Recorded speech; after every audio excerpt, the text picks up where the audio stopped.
दर्शक हो नमस्कार. एक ताजी घडामोड अशी आहे की पुणे येथील नसरापूर भागामध्ये एका अल्पवयीन 4 वर्षीय मुलीवर अत्याचार करून तिची निघरून हत्या करण्याचा प्रकार जो घडला आहे, याबद्दल महाराष्ट्रात सर्वत्र संताप व्यक्त केला जातोय. ठिकठिकाणी या घटनेचा निषेध होत असून आरोपीला कठोरातली कठोर शिक्षा व्हावी अशी मागणी केली जाते आहे. पंढरपूर येथेही विविध संघटनांच्या वतीने आज मंगळवारी छत्रपती शिवाजी महाराज चौकामध्ये आंदोलन करण्यात आलं. यामध्ये महिलांची संख्या लक्षणीय होती आणि यावेळी मागणी करण्यात आली की आरोपीला फाशीची शिक्षा तातडीने द्यावी. आणि यावेळी या घटनेचा सगळ्यांनी निषेध केला. यावेळी मोठ्या प्रमाणात युवती युवक या आंदोलनामध्ये सहभागी झाले होते. विविध संघटना भजनी मंडळं ही यामध्ये सहभागी झाली होती. आणि यावेळी आरोपीवर कठोरात कठोर कारवाई करावी, हा खटला लवकरात लवकर निकाली काढावा अशी मागणी यावेळी करण्यात आली. पहा यावेळी आंदोलक काय म्हणाले. 1 मे महाराष्ट्र दिना दिवशी नसरापूर इथे जी चिमुरडी तिच्यावरती अत्याचार करून एका नराधमाने तिची क्रूर हत्या केली. त्या हत्येच्या निषेधार्थ आज सर्व संघटना आणि सर्व पक्षीय असा मोर्चा आम्ही पंढरपूरमध्ये काढला.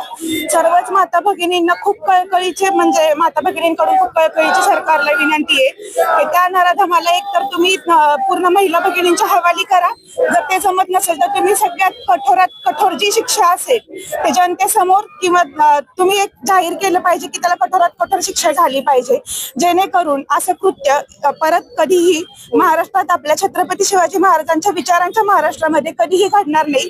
याची खबरदारी आपण सगळ्यांनीच घेणं खूप गरजेचं आहे.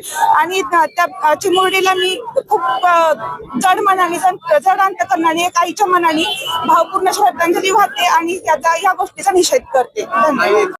प्रशासनाकडनं आम्हाला फक्त मागणी एवढीच आहे की त्या नराधमाला फक्त आणि फक्त शिक्षा स्वरूपी फाशीच झाली पाहिजे.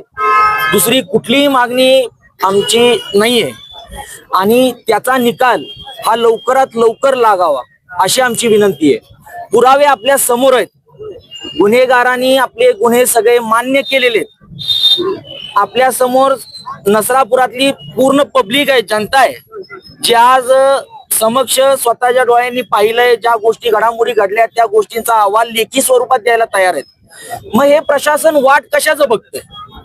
आज आपल्या डोळ्यासमोर ज्या गोष्टी घडतायत, 3.5 वर्षाच्या चिमुकली पोरीवरती जर एवढा अत्याचार होतोय तर ही शाश्वती कोण घेऊ शकतं की उद्या तो माणूस पुन्हा सुटून पुढच्या एखाद्या 3-4 वर्षीला स्वतःचं पक्ष न बनवेल, याची शाश्वती कोण घेणार?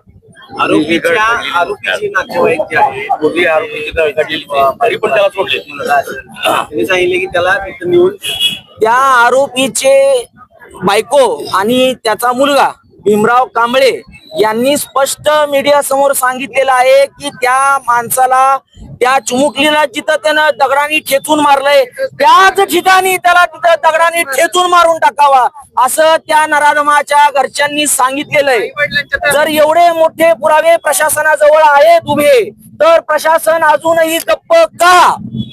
हा प्रश्न एका पीडित कुटुंबियाचा या प्रशासनाला आहे आणि आमच्या सर्व बंधू भगिनींचा या प्रशासनाला हा प्रश्न आहे की जर सर्व पुरावे तुमच्या डोळ्यासमोर आहेत तर प्रशासन गप्प का? 1 तारखेला जो गुन्हा झाला होता, आज 5 तारीख आलेली आहे. 7 तारखेपर्यंत पोलीस कस्टडीत त्या गुन्हेगाराला सुनावण्यात आली होती. 7 तारखेच्या पुढे काय? याची दखल जेवढी घेतली पाहिजे तेवढी घेतली गेलेली नाहीये अजून.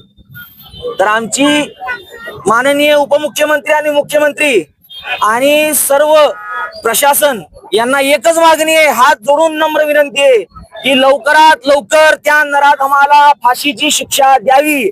आणि जर हे होत नसेल, तुमच्याकडून जर हे लवकरात लवकर मान्य होत नसेल, तर त्या नराधमाला आमच्या ताब्यात द्या. आम्ही जनता त्याचा न्याय निवाडा इथंच लावून टाकू, तेही आत्ताच्या आत्ता.